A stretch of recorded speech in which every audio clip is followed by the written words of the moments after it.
There are men who fight wars, and then there are men who become the war itself.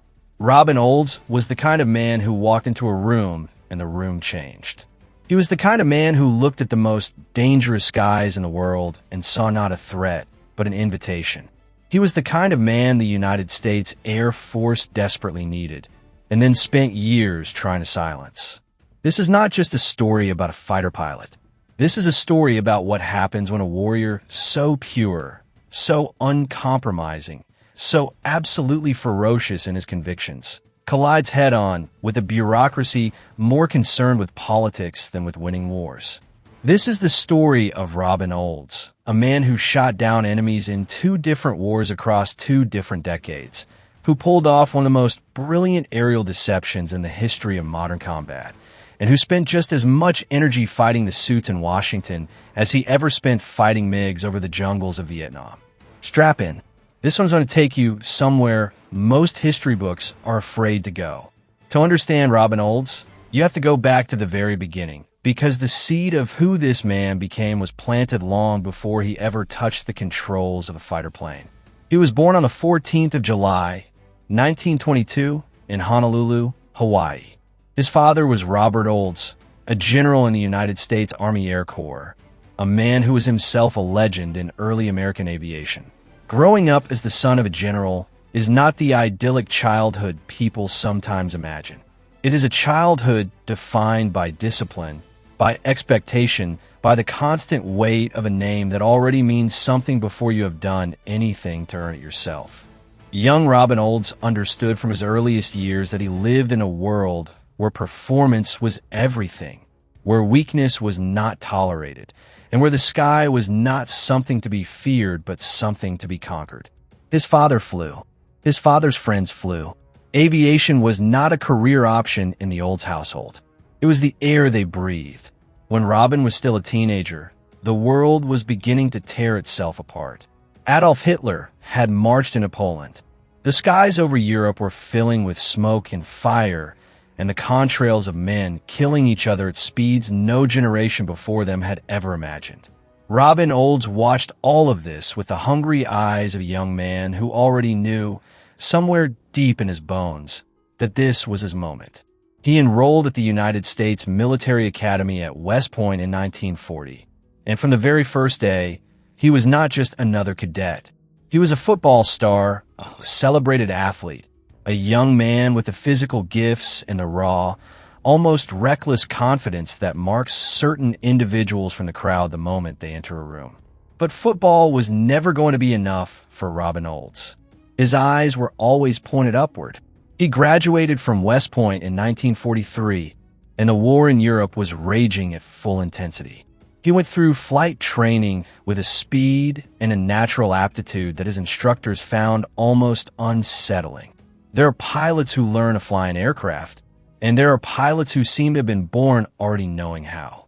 Robin Olds was the second kind. He had what the old aviators called the gift, that rare, almost mystical ability to feel an aircraft as an extension of his own body, to know instinctively what the machine could do, and, more importantly, what it could be pushed to do beyond its own published limits. He was assigned to fly the P-38 Lightning and later the P-51 Mustang, 2 of the finest fighter aircraft of the entire Second World War, and he took to them the way a fish takes to water, as though the machines themselves had been waiting for him. He arrived in the European Theater of Operations in 1944, assigned to the 434th Fighter Squadron of the 479th Fighter Group, based in England.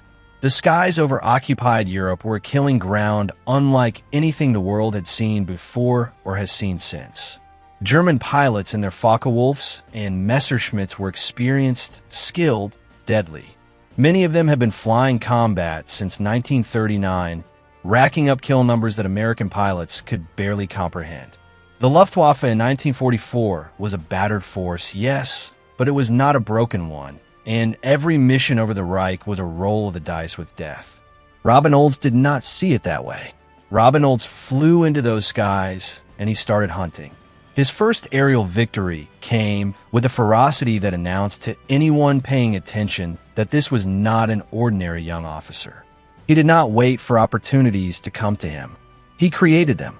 He was aggressive in a way that distinguished him from even the best pilots around him, but it was not reckless aggression.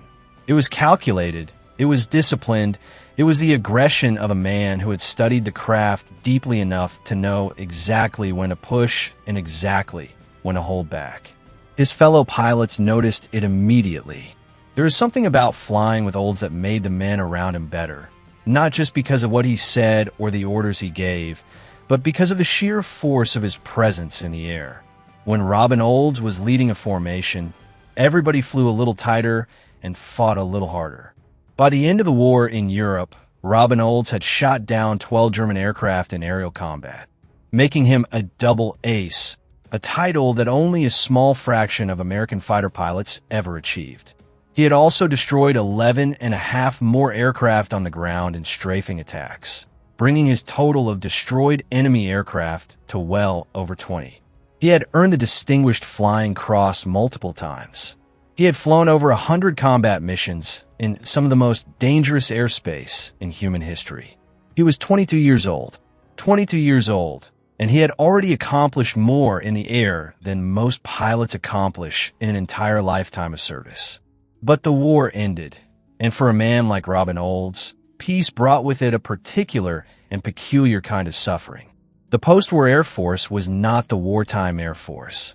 The post-war Air Force was a bureaucracy, a system of promotions and assignments and evaluations in politics, a place where the skills that made a man lethal in combat did not necessarily translate into the skills required to navigate the peacetime institution.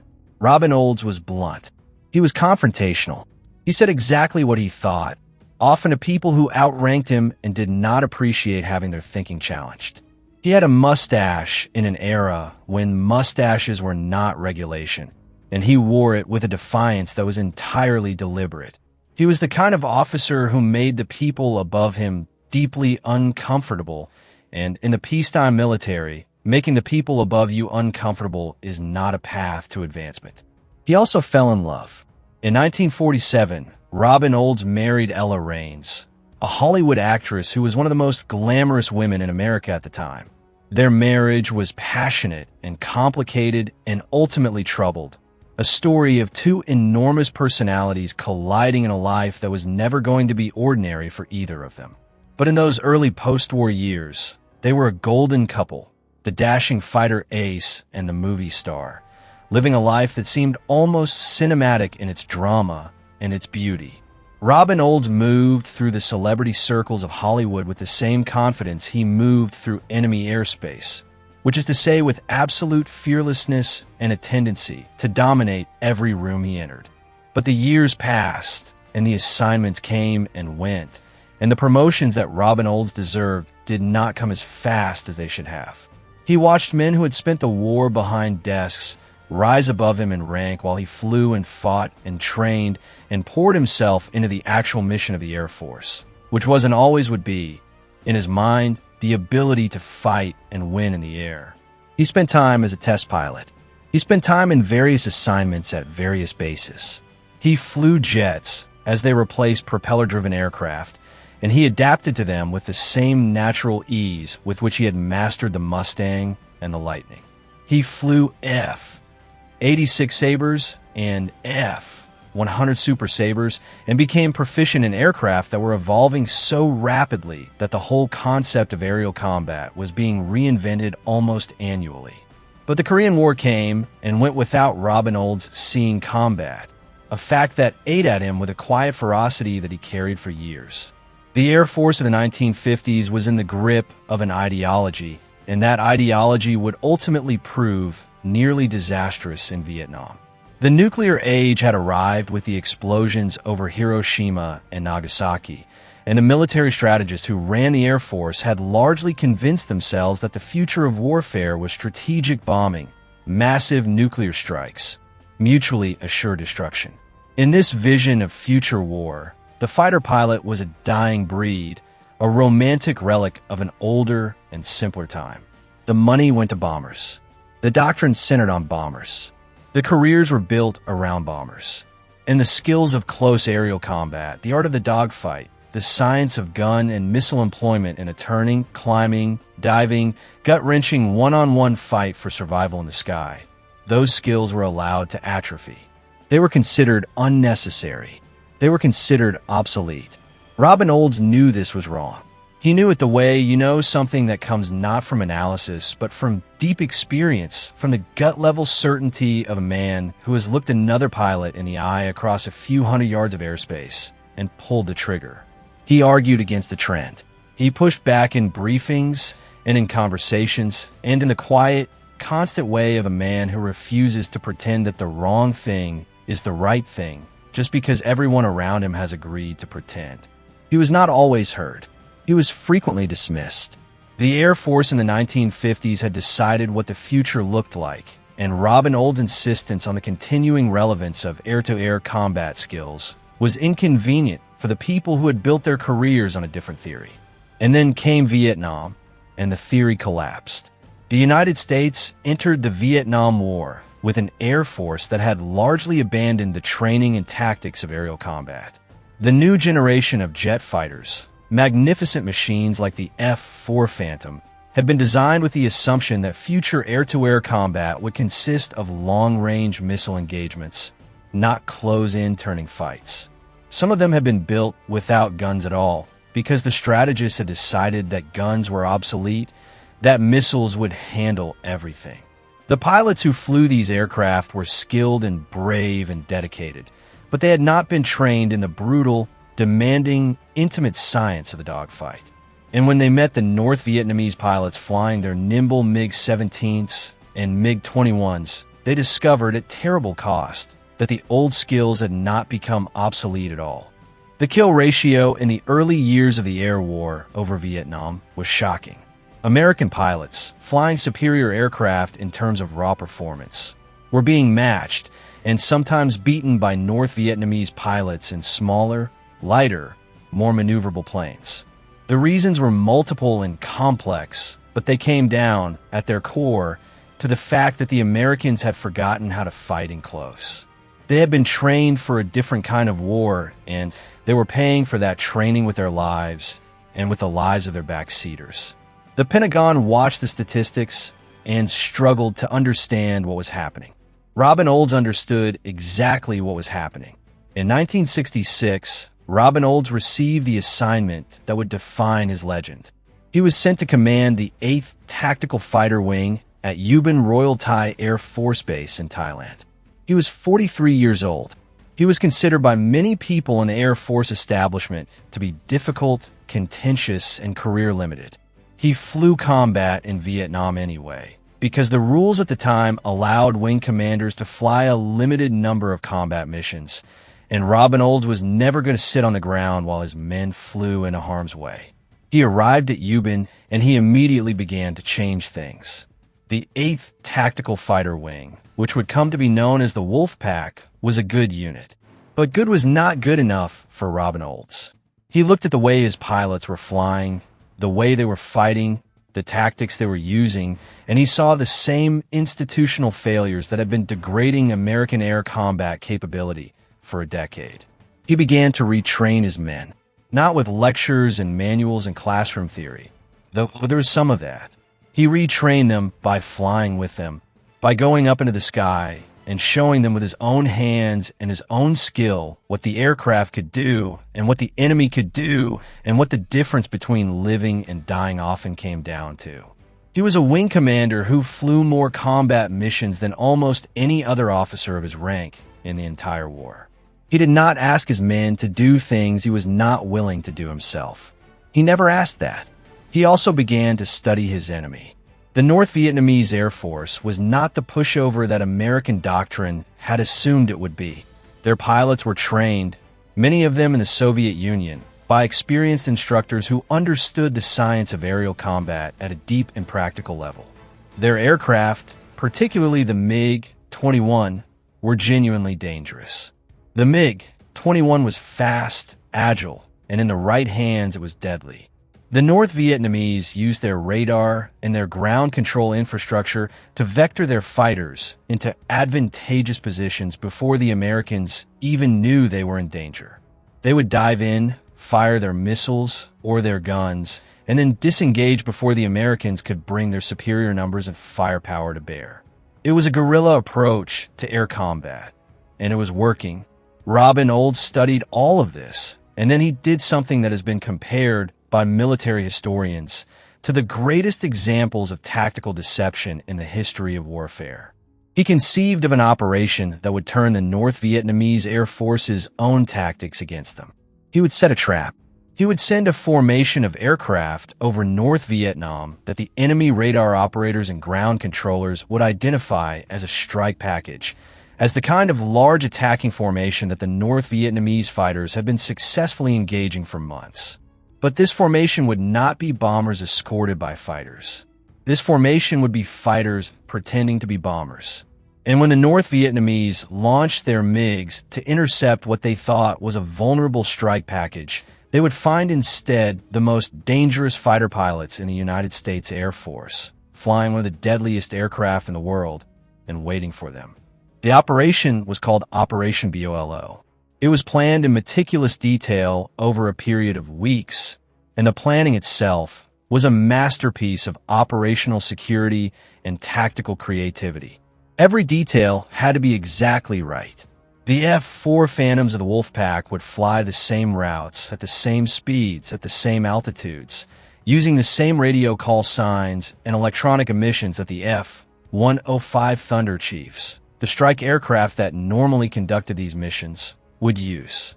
The North Vietnamese radar operators, who had become highly skilled at identifying American strike packages, would see on their screens exactly what they expected to see. They would scramble their MiGs with confidence, believing they were about to engage a relatively easy target. The 7th of January, 1967, arrived with overcast weather over North Vietnam, and for a moment it looked as though Operation BOLO might be scrubbed. The weather was marginal at best. Flying the mission in those conditions would add another layer of risk to an already extraordinarily dangerous operation. Robin Olds looked at the weather reports and made the kind of decision that separates certain commanders from all others. He launched. The weather was actually working in his favor, he understood, because it would compress the MiGs into a smaller volume of airspace and make their positioning more predictable. The overcast sky that looked like a problem was actually another element of the trap. The Wolfpack flew north.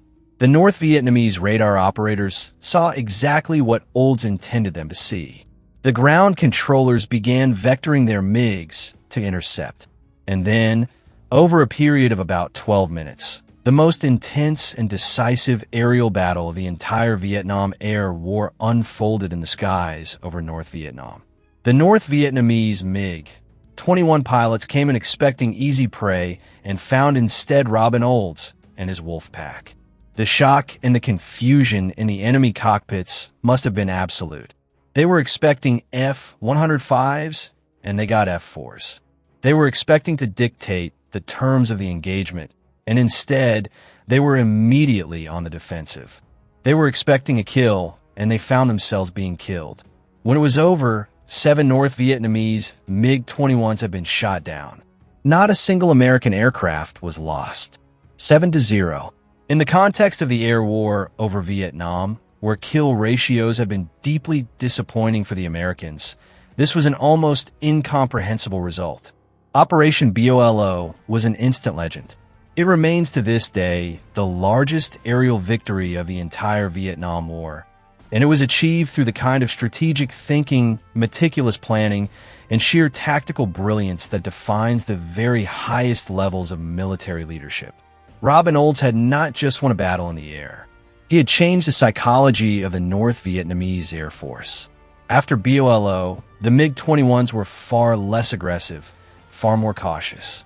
They had been made uncertain of their own advantages, and uncertainty in a fighter pilot is almost as lethal as a missile. Robin Olds himself shot down one of the MiGs that day. His first aerial victory in over 20 years, his 13th kill overall, making him one of the very few American pilots to score aerial victories in both World War II and Vietnam. But there is a story about that day that Robin Olds himself told in later years. a story that reveals something essential about who he was and what drove him. He had gotten into a position where he could have shot down a fourth MiG that day. A fourth kill would have made him an ace in Vietnam, something no American pilot achieved in that war. But he was not in a good position, the shot was risky, and he made the decision that protecting his formation was more important than his personal score. He let the fourth kill go. He came home, and he said nothing about it for years because Robin Olds was not flying for glory. He was flying because his men needed someone to lead them, and the mission needed to be accomplished. After Operation BOLO, the legend of Robin Olds grew so large that it began to cause problems for the people above him. Not because he had done anything wrong. He had done everything right, spectacularly right, in a way that was impossible to ignore or to diminish. The problem was that his success made other people's failures more visible. The problem was that a man with his combat record, his tactical genius, and his willingness to speak his mind had become something the Pentagon found more dangerous than any MiG. He was a credible critic who could not be easily dismissed. He continued flying combat missions over North Vietnam with an intensity that made even his own admirers nervous. He was shot at by missiles on multiple occasions. He flew through some of the most heavily defended airspace in the history of aerial warfare. The North Vietnamese had built an integrated air defense system with Soviet assistance. That was at the time the most sophisticated and lethal anti-aircraft environment any American pilot had ever faced. The density of surface-to-air missiles and anti-aircraft guns over certain targets in North Vietnam made the flat corridors of World War II seem almost manageable by comparison. And Robin Olds flew into all of it repeatedly by choice. He flew 105 combat missions in Vietnam. He shot down 4 MiG-17s and 3 MiG-21s, giving him a total of 7 aerial victories in Vietnam. He was shot on more missions than he could count. He survived things that should have killed him, not through luck alone, but through skill and through the deep, almost philosophical understanding of aerial combat that he had been developing since his first kill over occupied France in 1944. When other men froze or hesitated, Robin Olds acted. When other men saw danger and turned away, Robin Olds assessed the danger and found the advantage within it. But his greatest battle was not in the sky. His greatest battle was in the corridors of the Pentagon, and it was a battle he ultimately could not win, at least not in the conventional sense. Throughout his time in Vietnam, Robin Olds had been filing reports, sending messages, making recommendations, raising alarms about the state of American air combat tactics and training. He was telling the leadership of the Air Force things they did not want to hear, things that reflected badly on decisions that had been made years before by senior officers who were still in positions of power. He was saying that American pilots were not being trained properly for the kind of combat they were actually facing. He was saying that the over-reliance on missiles at the expense of gun employment was costing lives. He was saying that the rules of engagement that restricted American pilots from engaging the enemy in the most effective ways were handcuffing the air campaign and prolonging the war. He was right about all of it. He was not promoted. While men who had spent the war in staff positions collected their stars, Robin Olds, who had arguably done more to advance the actual combat effectiveness of the American air effort in Vietnam than any other single officer, watched his career stagnate. The message was unmistakable, and it was deliberate. The Air Force could celebrate Robin Olds the hero in public. In private, in the assignment boards and the promotion lists where careers were actually made and broken, they made clear what they thought of officers who embarrassed the institution by being right about its failures. He was brought back to the United States and given command of the Air Force Academy, first as Commandant of Cadets, and then in other capacities, assignments that were prestigious on paper, but that kept him away from the operational Air Force that he loved. He threw himself into the work with characteristic energy. He pushed the Academy hard on leadership and character and the warrior ethos. He was beloved by cadets who understood instinctively that they were in the presence of something authentic and rare. He was, as he had always been, exactly what he appeared to be, no more and no less. And in a world full of carefully managed personas and institutional politics, that authenticity was magnetic. The mustache became famous during his time in Vietnam. Robin Olds grew a handlebar mustache that became iconic, a symbol of defiance and individuality in an Air Force that had been trying to standardize and regulate and bureaucratize the warrior spirit for 20 years. When he came home, he was ordered to shave it. The story is that he shaved the mustache at a press conference, a moment that was documented and photographed, and that captured, in a single image, the collision between institutional power and individual authenticity that defined so much of his career. He shaved it, but he never lost what the mustache represented. You can make a man shave his face. You cannot make him pretend to believe things he knows to be false. The retirement came in 1973. Brigadier General Robin Olds, with a combat record that any officer in the history of the Air Force would have been proud to claim, with tactical achievements that are still studied in war colleges around the world, retired at the rank of Brigadier General. 1 star. In a just world, in a world where the Air Force promoted people on the basis of what they had actually accomplished and what they actually knew, Robin Olds would have retired as a 4-star general. The 1 star was not a reflection of his abilities or his achievements. It was a message, the same message that institutions send to individuals who challenge them too directly and too publicly. We can absorb your heroism, but we will not reward your honesty. But here's the thing about that message. It did not work. It did not work because the story of Robin Olds refused to stay small. His pilots, the men of the Wolf Pack who had flown with him over Vietnam, carried his lessons with them throughout their careers. His tactical thinking had a direct and documented influence on the development of the Top Gun program, the Navy's famous fighter weapons school that was created in direct response to the dismal kill ratios of the early Vietnam Era War. The training innovations that Robin Olds had been pushing for years, realistic dissimilar air combat training, aggressive maneuvering, the primacy of pilot skill over technological advantage, became the foundation of a revolution in American fighter pilot training that eventually produced the sky-dominating results of the 1991 Gulf War. After retirement, Robin Olds lived as he had always lived, loudly and without apology. He continued to speak his mind about aviation, about the Air Force, about the nature of leadership in combat and courage. He was sought out by historians and journalists and documentary filmmakers, and he gave his time generously to anyone who wanted to understand what the air war over Vietnam had actually been like, as opposed to what the official histories prefer to say about it. He remarried.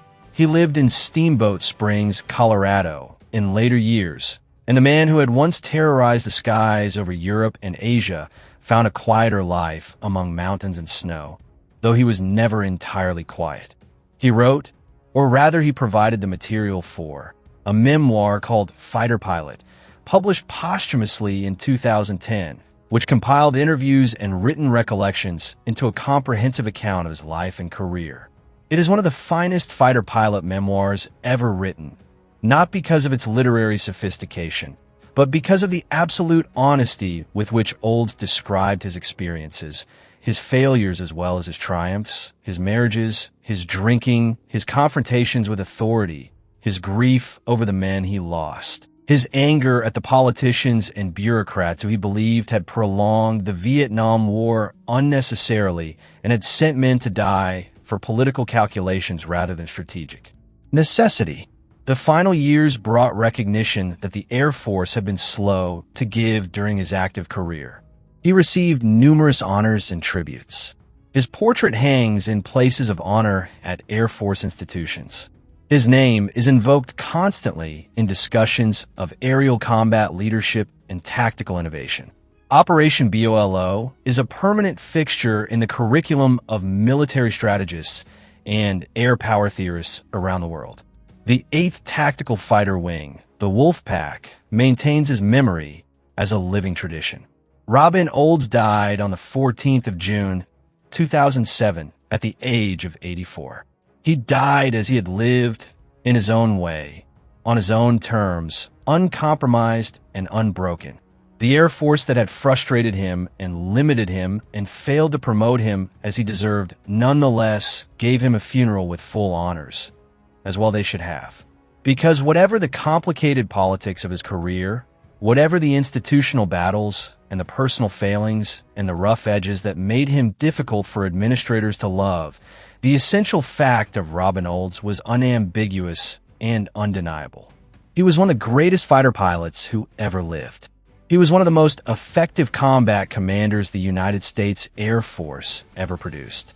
And he cared with every fiber of his being about the men under his command and the mission they had been given, and he never stopped fighting for both. The lessons of Robin Olds are not just lessons about aviation or military history. They are lessons about what happens when institutions prioritize their own comfort over operational excellence. They are lessons about the cost of letting bureaucratic culture suppress the voices of people who know things from experience that desk-bound administrators cannot learn from theory. The United States Air Force went into Vietnam with a doctrine that had traded hard-won lessons for comfortable assumptions, and it paid for that trade with the lives of young men who deserve better. Robin Olds had been warning about this for years.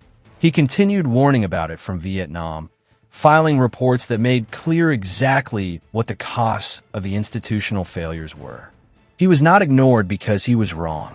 He was ignored because he was inconveniently right. There's a tradition in military aviation of naming the most skilled and experienced pilots as aces, and the double ace is a rare thing. A pilot who has demonstrated in not one, but two different wars the ability to find and kill the enemy in the sky. Robin Olds was a double ace whose total kill numbers were artificially limited by politics rather than by skill.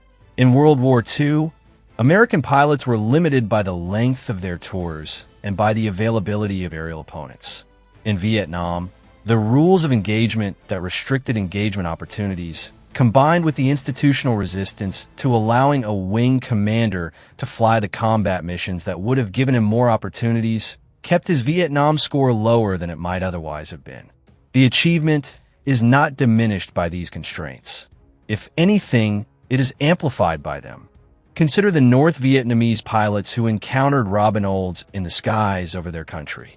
They were flying on their home ground, with ground control support, with the defensive advantage, with intimate knowledge of the terrain and the weather patterns. They were motivated, skilled, and experienced. And Robin Olds and his wolf pack found them anyway, beat them at their own game, and did it through a combination of deception and aggression and tactical mastery that left the North Vietnamese Air Force permanently cautious about engaging American fighters for the remainder of the war. The mythology that has grown up around Robin Olds in the decades since his death is partially deserved and partially exaggerated, as mythology always is. He was not a saint. He drank too much at various points in his life. His first marriage ended in divorce, which was painful for everyone involved, including their children. He could be brutal and intimidating to people who worked for him, and not everyone who served under his command has warm memories of the experience. He was, in the fullest sense of the word, a complicated man, which is to say he was a real man rather than a cardboard hero. But the core of him, the essential Robin Olds, was exactly what the legend says it was. He was a warrior of extraordinary skill and courage who gave everything he had to his mission and his men. He was a leader who understood that the only way to ask men to follow you into mortal danger was to go there first yourself. He was an institutional critic of the highest and rarest kind, the kind who speaks for knowledge rather than bitterness, who challenges the institution not because they hate it, but because they love it too much to let it fail. The fight he waged against the Pentagon was, in many ways, the longest and most important fight of his career. The North Vietnamese Air Force he defeated in 12 minutes over Hanoi on the 7th of January, 1967. The Pentagon he never quite defeated, but he never stopped fighting it either.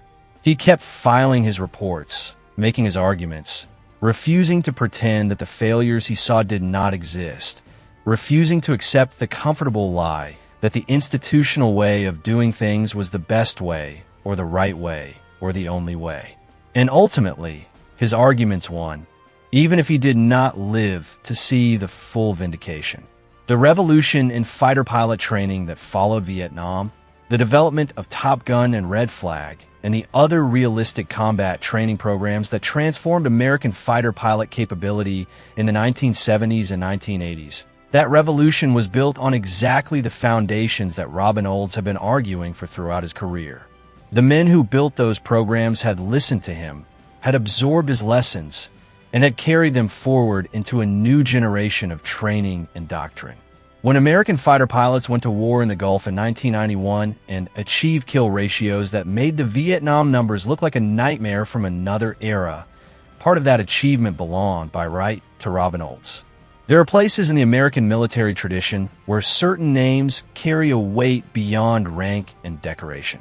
Names that mean something not just as biographical facts, but as ideas, as definitions of what the military is supposed to be at its best. Robin Olds is one of those names. When fighter pilots gather in their ready rooms, in their officers' clubs, in their flight briefings, when the conversation turns to what it means to lead men in the air and fight them through the sky, the name of Robin Olds comes up with a frequency and a reverence that no official promotion list can create or take away. He was the fighter pilot who fought the Pentagon, but he was also the fighter pilot who won. Not in the way that institutions measure winning, with promotions and assignments and the distribution of official approval. He won in the way that history measures winning, with truth and with the lasting record of what he actually did and what he actually achieved, and with the knowledge held quietly in the memories of the men who flew with him, that when it counted most in the sky over North Vietnam, with the best enemy pilots the communist world could train, Robin Olds showed up and he won. He showed up every single time, and he won. Remember that. Remember what it costs to tell the truth in an institution that has decided to believe comfortable lies. Remember what it means to be the best at what you do in a world that sometimes rewards mediocrity over excellence, compliance over courage, and politics over performance. Remember Robin Olds, not as a museum piece or a legend to be safely admired from a distance, but as a living argument, a permanent proof that one person who refuses to compromise their understanding of the truth can change the way an institution operates, even if that institution spends years trying to make them small. The sky over Vietnam is quiet now. The MiGs that once filled it with terror have long since been retired to museums and scrapyards. The men who flew the missions are old or gone. But Operation BOLO happened. The Wolf Pack happened. Robin Olds happened. And the air forces of the world are different because of it, better because of it, more capable and more honest about what it takes to win in the sky because one man from Hawaii, raised by a general and trained by war, refused to accept that the wrong thing was the right thing just because everyone agreed to pretend. That is the story of Robin Olds. That is the whole story. And it demands one question of everyone who has listened to it. If you were in his position, knowing what he knew, seeing what he saw, facing the choice between comfortable silence and costly truth, between the promotion and the principle, what would you have done?